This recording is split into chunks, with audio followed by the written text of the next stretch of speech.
Okay, another question on the geometry with circles.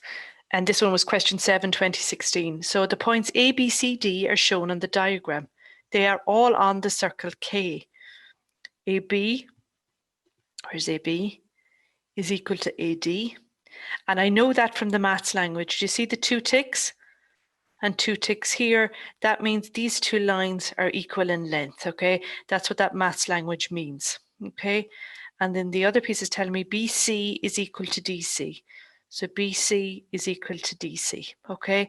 And these have a single tick on them, okay? A matching tick.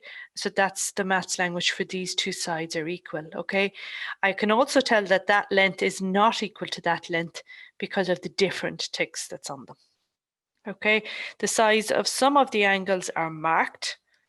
So I have a 100 degree angle there at A. This one they're calling X, this one they're calling Y. So calculate the value of X. Okay, well the theorem, because geometry is all about the theorems, the corollaries and the axioms. So the theorem that matters here is opposite angles in a cyclic, which just means circle, quadrilateral, which is a four-sided shape. So there's our four-sided shape. Add up to 180 degrees.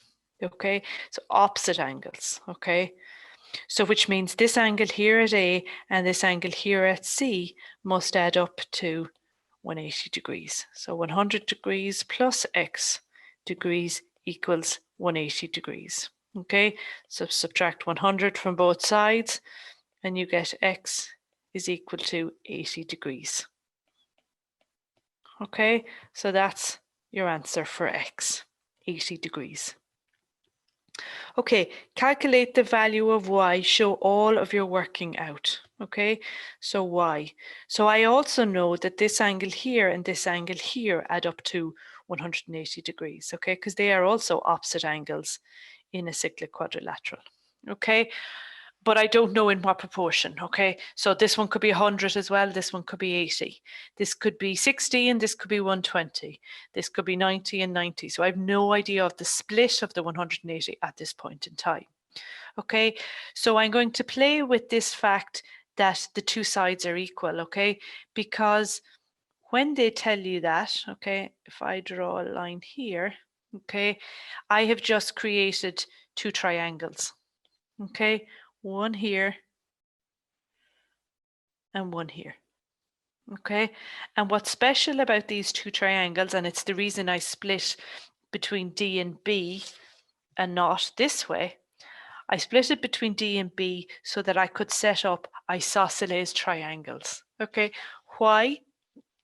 Okay, isosceles triangles. Okay, why? Base angles are equal, okay? So what does that word base means? Well, it means bottom, okay? So if you stand that triangle up, the base angles are equal, okay? So what does that mean? Well, if that's 80 degrees, well, we know that three angles add up to 180 degrees. So I have 100 degrees left for these two angles, okay? So because base angles are equal, I can divide that by 2, and so I know that these two angles here are 50 degrees each. Okay, and why this one? Angles in a triangle equal 180 degrees. Okay, so that's not the full of that angle Y. Okay, if I delete off some of my markings and I draw a thinner line down there, can you see I'm bisecting or I'm cutting through that angle Y, okay? So I need to find the other side of that angle Y. So I'm turning my screen around, okay? And I'm now looking at this one here. And this is also an isosceles triangle, which means its base angles are also equal. So I know the angle at A is 100 degrees, okay? So I'm going to have 180 degrees minus that 100 degrees that's there at A.